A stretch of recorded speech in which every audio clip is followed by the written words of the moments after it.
છે અને એમ દશરથ રાજા ચોકી કરતા હતા તળાવની. એના ગુરુએ વિશ્વામિત્રએ તો પણ કીધેલું વશિષ્ઠે કે તમે ચોકી કરો. દશરથ રાજા જોજો હો, દશરથ એક રાવણના 10 હતા, એને દશાનંદ કહેવાતું અને દશરથ કહેવાતું. એ પેલે બહાર કબૂલ કર્યા ને પેલે અંદર કબૂલ કર્યા, આટલો ફેર, બીજો કોઈ નહીં.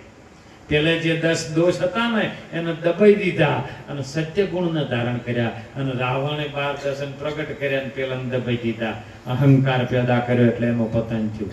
એમ દશરથ ચોકી તળાવની શ્રવણ પાણી ભરે, પાણીને માર્યો તીરડો નો વાદળ રુદન કરે. એમ સરોવરની ચોકી કરતા હતા. સરોવર એટલે કોઈ પાણી નહીં હો, કોઈ પાપી નહીં કે જે આવે ને પાણી ન પીવા જેવું. આ જ્ઞાન સાગરનું જે અમૃત સરોવર ભરેલું છે ને, એની અંદર એક અમૃતની ધારા ચાય છે, એ બીજો જેવો તેવો પી શકે. એની ચોકી દશરથ રાજા કરતા હતા, અયોધ્યાનો રાજા, અયોધ્યા. આ શરીરમાં જ્યારે માના બાળક શરીરથી ગર્ભથી જ્યારે બાળક છૂટવું પડે ને, એટલે પહેલો અવાજ જ્યારે બહાર આવે ને એ અ આવે છે. તમે કક્કાના ક્ષત્રિય અક્ષર છે અને હોળ વ્યંજન છે, પણ એની અંદર તમે તપાસજો સાહેબ તો અ નહીં આવે. અ બધામાં બોલવામાં આવે, એબીસીડીમાં બોલવામાં આવે, કક્કામાં બોલવામાં આવે, પણ અ લખવામાં આવતો. ઈ અ માના ગર્ભથી બાળક છૂટું પડ્યું એટલે અ આવ્યો, ઉ આવ્યો ને આ આવ્યો.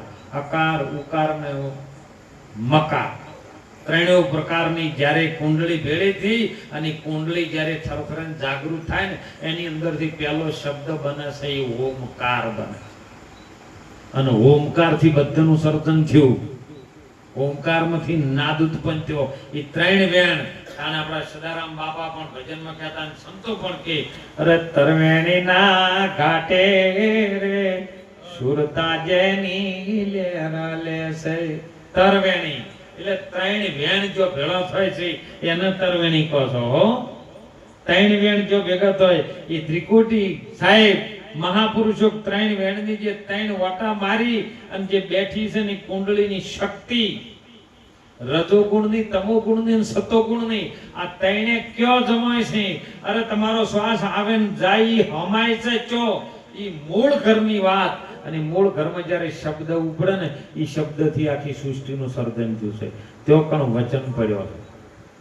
અને એ વખત સાહેબ અયોધ્યા, યોદ્ધા એટલે જે લડવા વાળો હોય એને યોદ્ધો કહેવાય. અયોધ્યા એ પેલી અયોધ્યા નહીં હો. એમાં તો જમ છે એમ વ્યવહારિક કાર્યમાં જમ કર્યું, જેમ કે સંસારના વ્યવહારમાં જમ છે એમ રીતો સમજાય.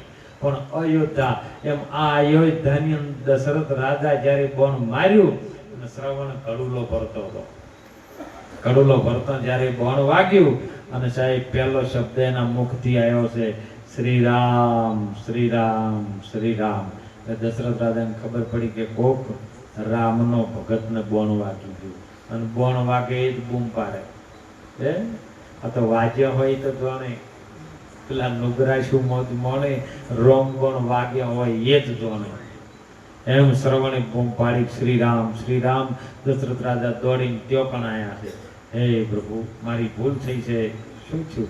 અને શ્રવણ જ વીતાય હો. મને હમણાં ઘણી વાર ઈશ્વરદાસને મારી વાત થઈ કે સાહેબ આ દુનિયાની અંદર શ્રવણ કાવડ લઈને મા બાપને ફરતો હતો. વોતળા મા બાપ હતા અને એની કાવડ લઈને જો ફરતો હતો ને, અત્યારે બધા તમે કાવડી ઉપાડી ઉપાડીને ફરો છો. બોલો નક્કી થાય એવું ખરું આવ્યું? તમે શ્રવણ છો અને તમે બધા કાવડ ઉપાડી ઉપાડીને હાલે ફરો છો. કેમ કે રોમનો જન્મ નથી થયો. રોમનો જન્મ લાવવા માટે વોતળાના માંથી શ્રાપ લેવો પડે. એમ દશરથ રાજાને કીધું કે મારા માન બાપ દેવ ચોકણ વડલા બેઠા છે, ચોકણ કાવડ ઉતારી છે, માટે તમે એમને જઈને તરસ્યા છે ને પાણી પાવો. જ્ઞાન સરોવરની અંદર જ્યારે આ કાવડ શ્રવણ લઈને ફરતો હોય અને જ્ઞાન સરોવરની જ્યારે લહેર થાય અને 10 ઇન્દ્રિયો એક તરફ આવી જાય અને ચોકણ જ્ઞાન સરોવરમાં વોતળા માને બાપ આ જો તરસ્યા રહી જાય તો આ કાયા અમર બનતી નથી. એમ દશરથ રાજાએ કડું લીધું લાય, પણ કીધું શ્રવણે કે ઓ મારો પ્રાણ નહીં રહે, પણ જતા જતા મારા મા બાપના તરસ્યસીને પોણી પો અને તમે બોલતા નહીં. તમે કહેજો કે શ્રવણનું કોઈ કીધું એમ કહેજો કે શ્રવણ તો ગોમ ગયો, મને તમને પાવાનું કઈ ગયો છે. એટલે દશરથ રાજા કડુલો લઈને ત્યાં ગયા ને એટલે જો જેની સુરતા લાગેલી હોય ને તો ભલે ઓખો ન હોય પણ દ્રષ્ટિ ગુરુ મહારાજ બીજી ખોલે થાય. અને ઓખો દીતાનું અમે કોઈ દેખાયું નહીં. ઓખોથી જો દેખાતું હોત તો અર્જુન ને દેખાણું હોત. એટલે ગુરુ મહારાજે એને કીધું કૃષ્ણએ કે લે તને આ ઓખોથી નહીં દેખાય, તને હું એક દિવ્ય ઓખ આલું છું, દિવ્ય ચક્ષુ, જે જ્ઞાન રૂપી ઓખ છે એ રીતે આલું, અને એના વડે તું મને જોઈ શકીશ. એમ દશરથ રાજા આવતા હતા ને એટલે પગના અવાજથી એમના મા બાપને ખબર પડી ગઈ કે મારો દીકરો નહીં. કીધું કે માં પાણી પીવો. એ પેલો તું શું કોણી મને કે હું તમારો શ્રવણ, કે ના તું શ્રવણ નથી. તો કે હું દશરથ રાજા છું, અયોધ્યાનો રાજા છું, અને મારા હાથે આર્યું પાપ થયું છે, શ્રવણ વિંધાઈ ગયો છે. આ શબ્દ તમારા કોને આવે ને એટલે મોયથી એક ઇન્દ્રિય જેને કહીએ છે શ્રવણ, અને શ્રવણ વિંધન તો જ શબ્દ રોમ જડે, નકર જડે એવો નથી. નકર હું આ બોલો એ બધા શબ્દો તમને કોને સંભળાય છે ને, સંભળાય છે ને, સંભળાય એટલી ઘડા નહીં સમજાય કહીએ, જેટલી ઘડા સંભળા હે ને એટલી ઘડા સમજા હે. બેરા થઈ જવું પડે તો મેળ આવે. અને એમ મા બાપને પાણી પાવાની વાત કરીને પેલે કીધું તું મારું શ્રવણ નથી, જેમ સાહેબ સાચું બોલ્યો. ત્યારે જો વધળ મા બાપે રુદન કરતા કરતા દીધો શ્રાપ, હે દશરથ તારે દીકરા 4 અંતે વેળાએ જેમ અમી તરફડી મર્યા ને એમ એકે ની હોય પાસ. દો આશીર્વાદ આપી દીધો. બધા સો ભલે શ્રાપ કહેતા પણ શ્રાપ આપ્યો ને, કારણ કે દશરથ રાજાને કે કૌશલ્યાના કુખે દીકરો એ નતો. ત્યારે 3 રોણીઓ હતી પણ કોઈને દીકરા હતા. અને જો પેલાને શ્રાપ આપ્યો એના પેલો આશીર્વાદ આપી દીધો કે દશરથ તારે દીકરા હોય 4 પણ મરતી વેળાએ એકે નહીં પાસ. જો સંતની ગતિ આ છે સાહેબ. એટલે આશીર્વાદ અને શ્રાપ લેવાની વસ્તુ નહીં, મેળવાની વસ્તુ. રાજી જેવી રીતના કરો એના ઉપર આશીર્વાદ જતો રહે, અને ક્રોધિત જેવી રીતના કરો એના ઉપર શ્રાપ જતો રહે. આલવા મેળવાની વસ્તુ જ નથી. પણ આ શરીર પોત ભૂતોથી બનેલું છે સાહેબ. પણ આ પોત ભૂતોને ચલાવવા વાળો કોણ? તો મહાપુરુષે એમાં વર્ણન કર્યું સાહેબ. વર્ણન નતું થાય એવું હોય તોય છતાં વચન ઉપર ઉભા રહી અને જિજ્ઞાસુના મનમાં સાહેબ એવું જ્ઞાન પીરહવા માટે જેને વાત લાવી સમજણની, હે કે તારી અંદર જે બોલે ને બીજો નથી, એ પરમેશ્વર છે પોતે. અજ્ઞાનીને અક્કલ મઠો અળગો રહીને ગોતે. અરે સવારામ બાપાએ પણ પ્રમાણ આપ્યું, પડ્યું છે એ તું ગોતે નહીં, ગોતે છે શેટે શેટે. અરે બાર વાસના તું બહુ ફેલાવે પણ નજર ન રાખે નેઠે. તીર્થ વરત તું બહુ કરે જાય બદ્રીના બેટે. જેની સુરતા સુગર્મ ભેટે ને કટમાં સાહેબ બેટે. જેની સુરતા લાગેલી હોય, સુર તાલ, જેનો સુરનો તાલનો બે એક મળે ને એ સુરતા એ શક્તિ છે સાહેબ. અને શક્તિ જેની જાગૃત થાય ને, કારણ કે શરીરની વર રાખવા વાળી એ શક્તિ જ હતી, એ સુરતા જ હતી. અને જ્યારે જાગૃત થાય ને એટલે ગુરુ મહારાજ એને ચડાવે ચોકણે આકાશમાં. અને આકાશમાં ચડી જાય ને એટલે સંતોએ પ્રમાણ આપ્યું, અરે ભક્તિ કરો પાતાળમાં પ્રગટ થાય આકાશ. ડાબી દુબી ના રહે કસ્તુરી કેરી સુવા. તો પોત ભૂતોને ચલાવવા વાળો કોણ, કેવી રીતનો છે આ દુનિયાની અંદર તપાસજો સાહેબ. મહાપુરુષ કબીર સાહેબે કીધું છે કે પવનનું વલોણું કર્યું છે, અને પછી પૃથ્વી જમાઈ, પછી પાણી આવ્યું છે. પવનનું વલોણું કર્યું ને, પવનમાં પાણી હતું પણ પવનમાંથી પાણી વલોણું કરીને પાણીમાંથી પૃથ્વી જમાઈ, અને પૃથ્વીમાંથી આ માયા જમાઈ છે.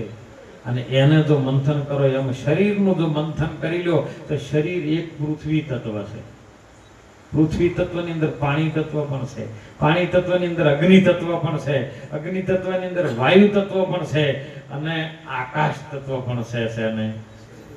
પણ હવે પોચે તત્વ તો કના આધારે? હે તત્વ જ્યારે પેલાનો આધાર છોડી મેલે તો તત્વ રહેતું, તત્વ મરતું નહીં, જન્મતું નહીં.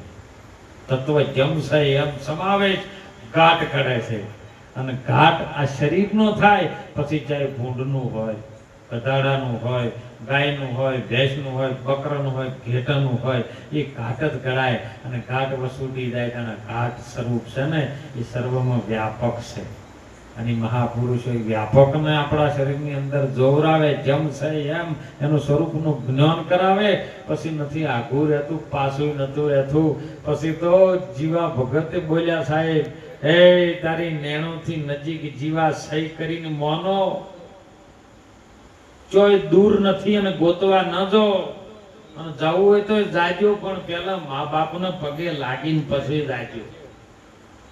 અમે હાલ આવતા હતા અંબાજીમાં, ઓહો આખો રોડ ફોકડો ભરેલો છે, જો ગાડી હેડવાની જગ્યા નથી. જય અંબે જય અંબે. પણ માં અંબા કોઈ આજકાલની છે? એને ખબર નહીં હોય કે આ બધે ચમચું ત્યાં ઘરે માં રોટલા વગર છે અને અરે માવા લઈ લઈને દોડ્યા છે. એટલે દરેકને હું તો વિનંતી કરું છું, યુવા ધનને ખાસ કહું છું, તમારે પાવાગઢ જવું હોય તો દાદીઓ સાહેબ દેવ મંદિર છે, પણ ત્યાં જઈને કંઈક ને કંઈક નેમ લેજો. 11 નિમિત્તે જે રામદેવ પીર જ્યારે વાણીનો સમાવેશ કર્યો, બહુ વાણીઓ લખી ને, એટલે એમના માસ્ય રઘુજી થતા હતા, એમને કીધું કે તમે કાશી ક્ષેત્રમાં જાઓ. કારણ કે એ વખતમાં એવું હતું કે તમે વાણી લખો ને એટલે વાણીનું પ્રમાણ સહી સિક્કો કાશીના પંડિતો કરે તો જ તમારી વાણી બહાર પાડી શકો. અત્યારે તો જમ ફાવે એમ કઈ નાખ્યું. અને કાશીના પંડિતોએ કીધું કે આ વાણી બરાબર નથી. એને રઘુજી પાછા આવ્યા અને રામદેવ પીરને વાત કરી કે ભાઈ આવી રીતનું છે, કાશીના પંડિતો સહી કરતા નથી. ત્યારે રામદેવ પીર 12 જોડોથી લઈ ગયા, રૂપાદે માલદેને લઈ ગયા, જેસર તોરલને લઈ ગયા, ડાલીભાઈ રામદેવ પીર નેતર બધા હાજ્યા હે, કુંભરોનો નિરલભાઈ, આમાં 12 જોડક લઈ નિજિયા ધર્મને જે જાણવા વાળા હતા ને તો કાશી ક્ષેત્રમાં જઈને એ પંડિતોને વાત કરી છે કે આ ભજનની અંદર ફેર શું તો તમે સમજાવો કરી. તો પંડિતોએ કીધું કે આ ભજનમાં આવી રીતનું છે. એટલે રામદેવ પીરે કીધું કે તમે સહી તો કરો કે સહી એમ જેમ તેમ ના થાય. તો રોમપીર કેમ કારણ વાણી લખવું એનો મને તમે પંડિતો હવે જવાબ આલો. તમે આ બધા ગુરુ ખરા, તમે સહી સિક્કા કરો ખરા, પણ બધું દેહથી ઓખોથી દેખેલું છે એના સહી સિક્કા કરો છો. હવે હું તમને એક પ્રશ્ન પૂછું અને એનો સહી સિક્કો જો તમે કરીને આપી દો ને તો આ વાણી મારે હાથથી નથી લખવી. દો તાણે કીધું પૂછું રે પુરા પંડિતોને, એ પૂછું મુસે કછન્યા એ તારા નેમના ગુરુ કોણ છે રે. ત્યારે પંડિતો બધા ચોપડો ફેંકવા મંડી પડ્યા. કોઈ શાસ્ત્રનો ગુરુ મળે, કોઈ દેહનો મળે, દેવનો મળે, શરીરનો મળે, પણ આપણે નેમ લીધું એનો ગુરુ શાસ્ત્રમાં આવે ખરો? હે શાસ્ત્રોમાં અક્ષરો આવે પણ તમે આવો ખરા? હે બધા અક્ષરો આવે પણ અક્ષરોમાં તમે આવો એવા છો? ત્યારે પંડિતોએ કીધું છે સાહેબ હવે તમે જેમ કરવું એમ, અને પછી સહી મારી છે ભજન બહાર કર્યું સાહેબ. અને એમ આપણા ગુરુ મહારાજ પણ આપણા ઉપર જ્યારે સિક્કો મારી દે હો નોમનો, અને સિક્કો ગુરુના પંજાનો હોય સાહેબ. આ દેહ ઉપર એવો પંજો લાગે એવો નથી, પણ માથે ગુરુ મહારાજ હાથ ધરે અને તમારા આત્મ સ્વરૂપનું દર્શન કરાવે. શરીરથી તમે કંઈક જુદા છો, શરીરે તમે નથી એવું તમને સાબિત થઈ જાય, એવો તમને અનુભવ થઈ જાય.